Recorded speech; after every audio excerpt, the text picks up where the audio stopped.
Welcome. This is the Midlife Rising podcast. You might have noticed a theme lately because one of the hottest topics for midlife women these days is sleep, and particularly why it feels so elusive. So last week we talked about rumination and how that can keep you awake. Today, we're going to talk about one very specific scenario, and that is this.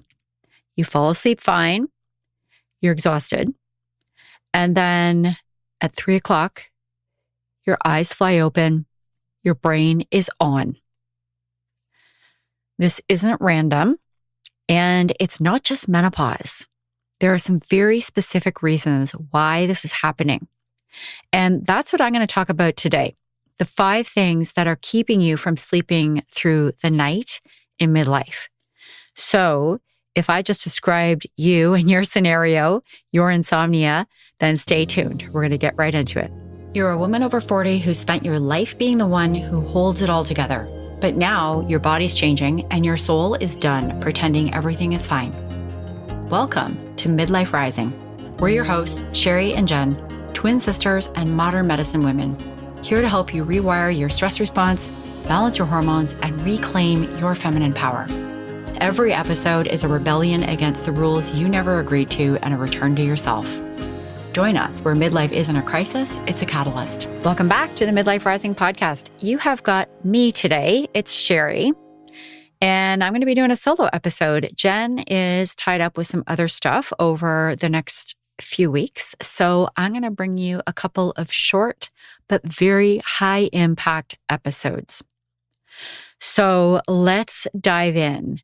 Today, I want to talk about sleep, but specifically the kind of insomnia that has you waking up in the middle of the night and you can't get back to sleep. So last week we talked about ruminating, which is one thing that happens at this hour of the day at 2, 3, maybe even 4 in the morning. If you haven't listened to that episode, go back and listen because we're going to give you some ideas as to what you can do if that is your scenario. But today I'm going to walk you through 5 things that keep you waking up in the first place. So here's the first. Your blood sugar is dropping. What happens when your blood sugar drops in the middle of the night is it wakes you up, you're hungry. But it's not just your blood sugar that drops. It's that when your blood sugar drops, your body is trying to rebalance that blood sugar. So it's going to try to bring it back up. And normally it will, if you're awake, it will tell your body, go eat something. We're hungry.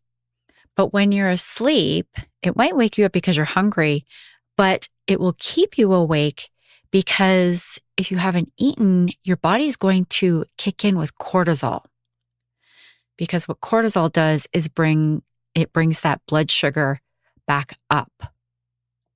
So this obviously doesn't happen to everybody. There are midlife women who sleep through the night.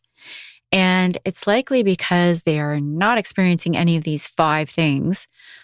They're not experiencing a blood sugar imbalance as number 1. So the reason why our blood sugar drops, it's not that it drops. Your blood sugar actually, it's not an even line, or it's not even meant to be an even line through the course of the day, but it shouldn't be on a roller coaster ride. And that's where a lot of midlife women are sitting on a roller coaster that is going up and down. So the reason that is happening is a few different things. You're eating too many carbs, too much sugar, too many white carbs, the stuff that digests really quickly. You're eating too much of that during the day. That is going to send your blood sugar on a roller coaster. If you underate during the day, so I know there are some of you out there who are trying to lose the midlife belly. And so you might be really restricting your eating. And so if you're under eating, then you might also be experiencing a blood sugar crash in the middle of the night.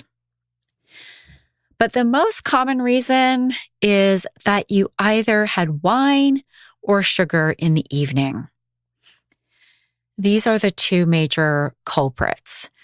I have heard plenty of friends talk about how after the kids get to bed, when everybody's finally home and you can relax, or maybe your kids are already gone, but at the end of a hard day, you sit down with a glass of wine, or you sit down with the Coke and a bag of popcorn. Those are all things that are going to send your blood sugar skyrocketing, and then they're going to crash. So what exacerbates this is something that I found really interesting, is that in midlife, when your estrogen drops, your insulin becomes less effective. It becomes less sensitive. So your insulin, your body is less capable of managing the wine, the cookies, the popcorn, the Coca-Cola. It's less able to handle that when, you probably are thinking, well, I used to eat that stuff when I was in my 20s and 30s and I didn't have any problem. Now that your estrogen is shifting and changing, your hormones are shifting, you no longer have the capability to handle that. So estrogen actually helps to regulate that insulin sensitivity, and it actually works better during the day. So if you're eating after dark, you're eating in the evenings, like late at night before you go to bed, then your body is even less equipped to handle that.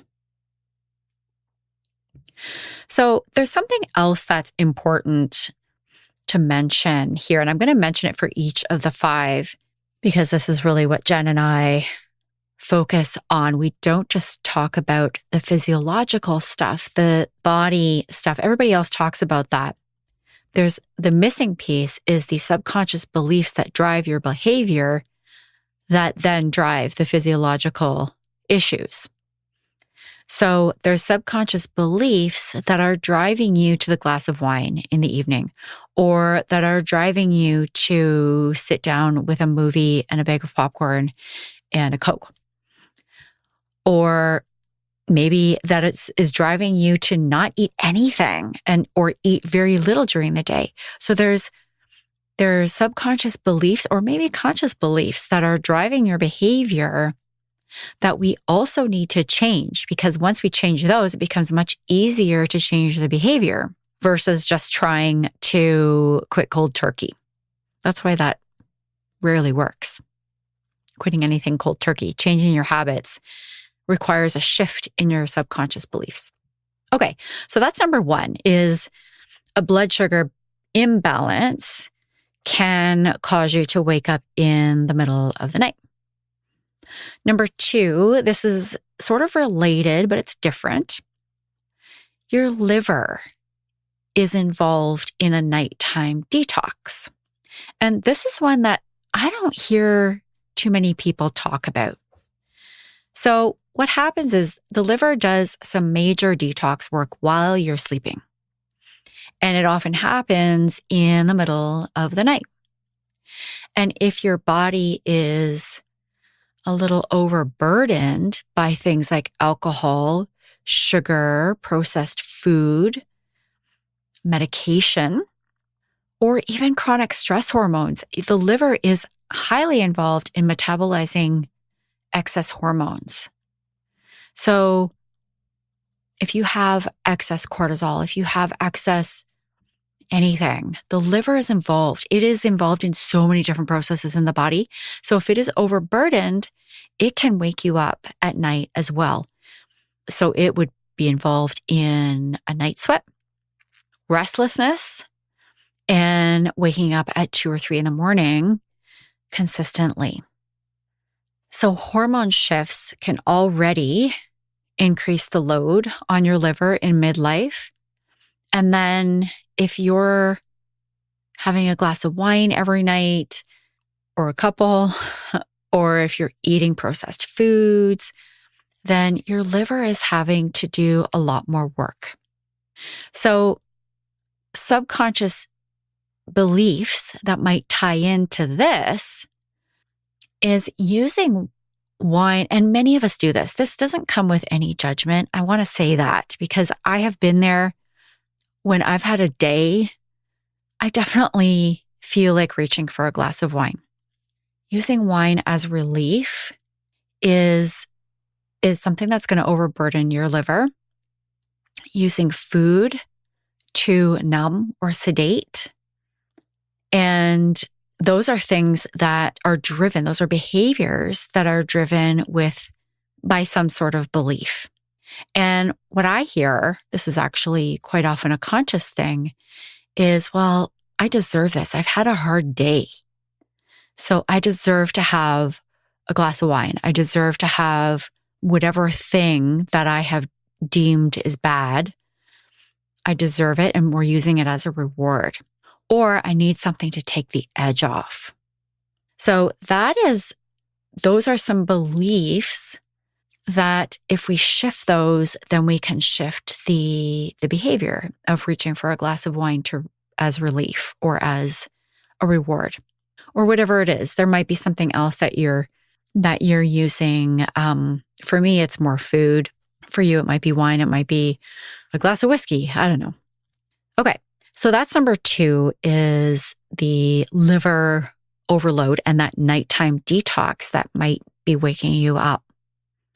Number 3 is also an interesting one that I don't hear being discussed too much in the midlife menopause space.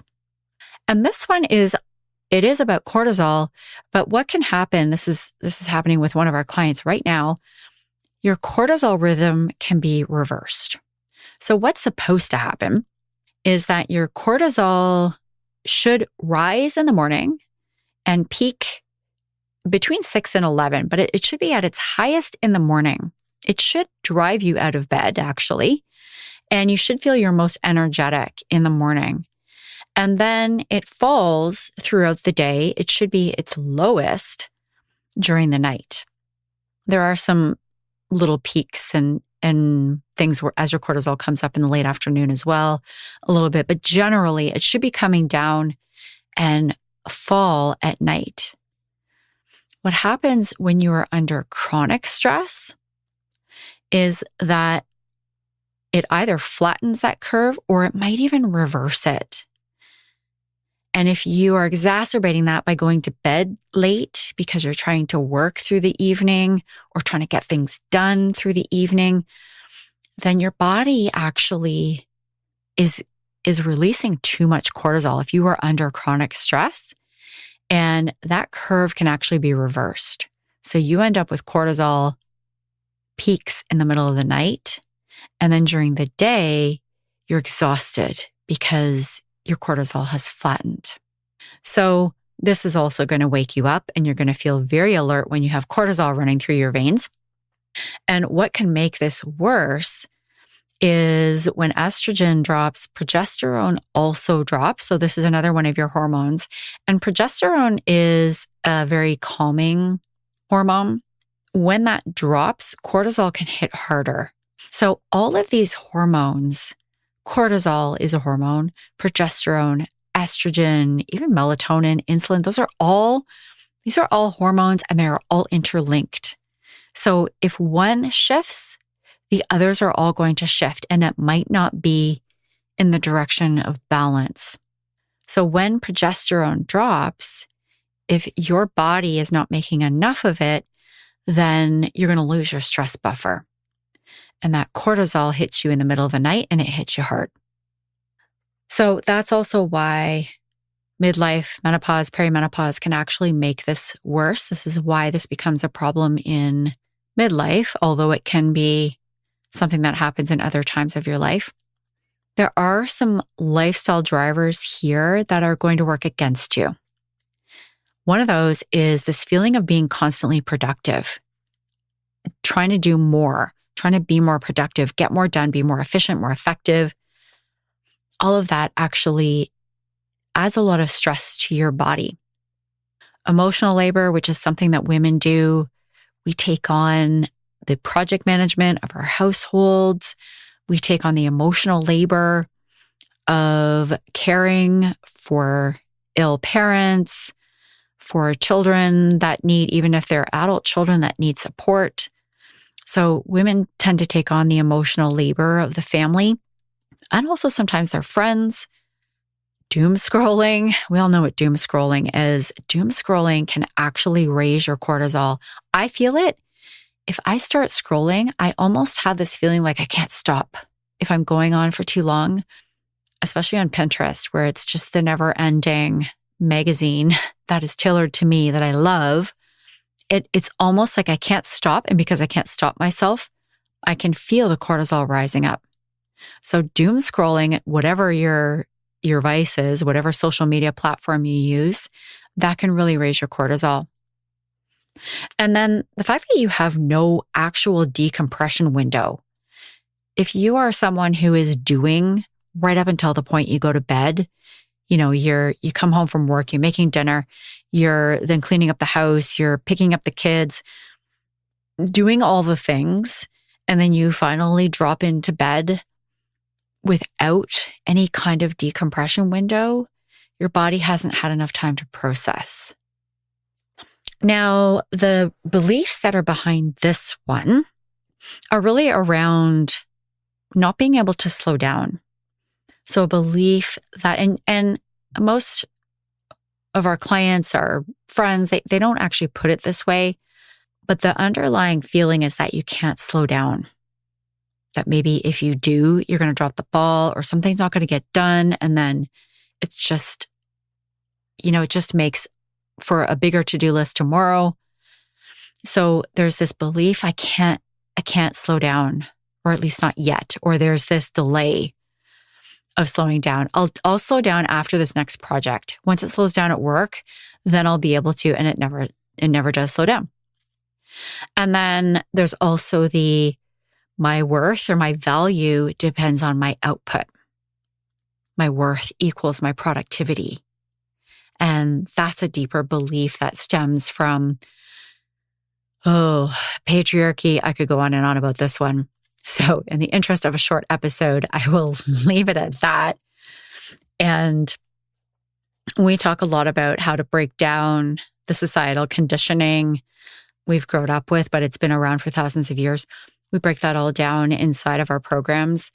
It's so important because it is so insidious. It's within every single one of us, women. Okay, so that's number 3, is the cortisol rhythm might be reversed, and that's what's waking you up at night. Number 4, this is one that definitely I don't hear a lot of discussion out in the midlife space. Your nervous system is stuck in sympathetic mode. So you probably know, if you've been to yoga, they talk about the sympathetic nervous system and the parasympathetic nervous system. So the sympathetic nervous system is your fight or flight. The parasympathetic is your rest and repair. So they talk mostly about the parasympathetic nervous system in yoga because yoga helps to activate the parasympathetic nervous system. And what happens to a lot of midlife women is that they live in low-grade hypervigilance all day. So you could be sitting at your desk and feel like your nervous system is ramped up. You may not even be aware of it. I certainly was not. I talked on one of our recent episodes about this, about it's kind of like a smartwatch, but it tells me when I'm moving into stress mode that is not related to my doing a workout or going for a walk. My heart rate's ramping up and my body is in a stressful state. And I'm just sitting at my desk, not even realizing that this is happening. So I can almost guarantee this is happening to a lot of women out there, not even realizing that their nervous system is in sympathetic mode, in fight or flight, or freeze, or fawn. People pleasing is fawning without even realizing it. So we do this. If you are a people pleaser or even a recovering one, this is likely you, but this might also just be type A personalities, trying to manage everyone and everything, being strong and independent, being capable. This is something that is really common in high capacity, successful women. So your body never fully drops into repair mode at night when it's supposed to. It's a little bit like trying to turn off the car when the engine is still revving. We wouldn't do that. You can't. Well, you could, but it's not going to be good for the car and it's not good for your body. So at 3 a.m., even a slight internal shift is going to wake you up. So the signs of this are if you're a light sleeper or you startle easy, you're probably in a state of this nervous system. The sympathetic nervous system is activated. People who clench their jaw or grind their teeth at night, that's quite often a result of stress, a result of being in this nervous system state. And when you can't turn off your brain. So coming back to that rumination that we talked about in last week's episode, that is also related to the nervous system just not being able to calm down, to regulate. So the beliefs that are behind this one are your nervous system. These are usually subconscious. You would not necessarily be aware of these, but what your nervous system is saying is I have to stay alert or it's not safe to relax. And this one, I should actually add, if you are someone who has the to-do list running constantly, that is also, your nervous system is not going to feel safe to relax if it feels like, but I've got a to-do list that's not done. So it will not feel safe, relaxing, and it's going to wake you up. So that is number 4. The nervous system might be stuck in sympathetic mode. And number 5, this is the 5th thing that will keep you waking up in the middle of the night. This is suppressed emotion. And suppressed emotion tends to surface when the world gets quiet. So this is quite often why we keep ourselves busy, because we're trying to avoid uncomfortable emotions. And so when we get quiet, when we're in the shower, when we have alone time, when we want to sleep, this is when the emotions start to come to the surface. And this particularly happens if you don't have that processing time. So if you're running all day and then you drop into bed, your mind is going to process emotion at night. So when you might drop into bed and fall asleep initially, and then you wake up because that external input has stopped. The cortical control softens. It's a piece of your brain. The subconscious is going to get louder. So if you are experiencing any kind of grief, which is a big one in midlife, we are in the generation where our parents are aging. It's also a time, if you're a parent, if you're a mother, the empty nest can bring grief. If you're getting close to retirement, you might feel grief.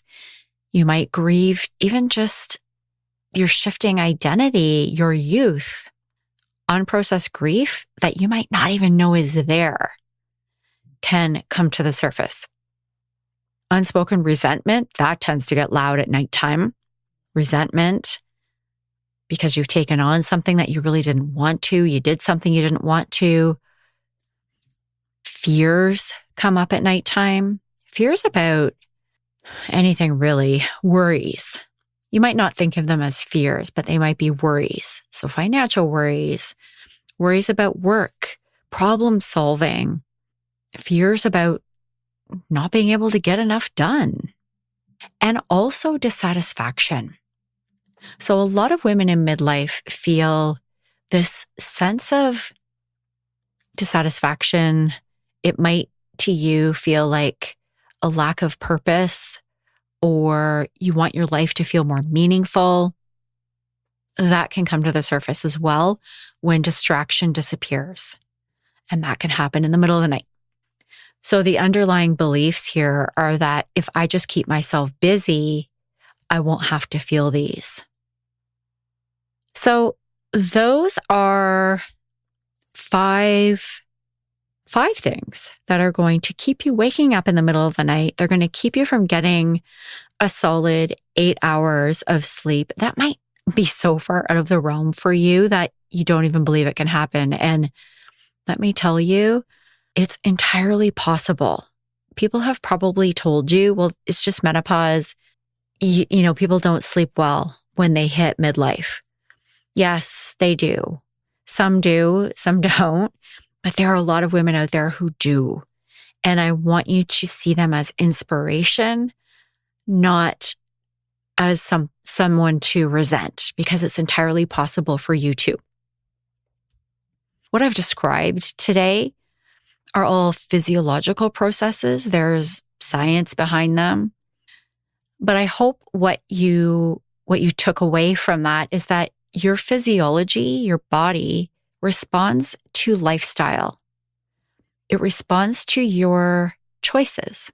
And your lifestyle is actually driven by belief. So a lot of your choices actually might be driven by subconscious beliefs, and you feel powerless to change them. When you change those subconscious beliefs, you can change your choices, you can change your lifestyle, and your lifestyle has a huge impact on your physiology.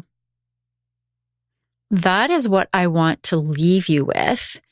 I could offer you what everyone else offers, supplements. You know, you've probably heard people say, well, just take some melatonin, drink your chamomile tea, valerian. There's all kinds of different supplements out there. Sleep hygiene, make your room dark, get off your screens. I feel like that's the stuff you've likely heard before. What I want to offer you is let's shift the underlying beliefs so that making these changes, taking the supplement, changing your sleep hygiene, creating rituals around sleep, calming the nervous system, all of that becomes easy. It doesn't feel like you need so much willpower to do them. That's what Jen and I want to offer you. So if you want that, if your body is waking you up at 3 a.m. and you just want to sleep through the night, we have a free masterclass coming up. And it is on March. We've got 2 of them actually coming up next week on March the 10th and 11th. I'm looking at my calendar as I'm talking here. So the 10th and 11th, it's called Stop the 3 a.m. Wake Up Without HRT or Medication. If you want to come, send me a message on Instagram with the word insomnia, and I'll get you all the details. If you take one thing away from today, if your body is waking you up at 3 a.m., it's a sign. Your body is not trying to sabotage you. It's not something to fight with. It's trying to send you a message. And you just need someone to help you interpret that message. And if that feels like me, Jen, and you want to stop that 3 a.m. wake up without HRT or meds, then join us in our masterclass. Send me a message on Instagram with the word insomnia and we'll get you the details.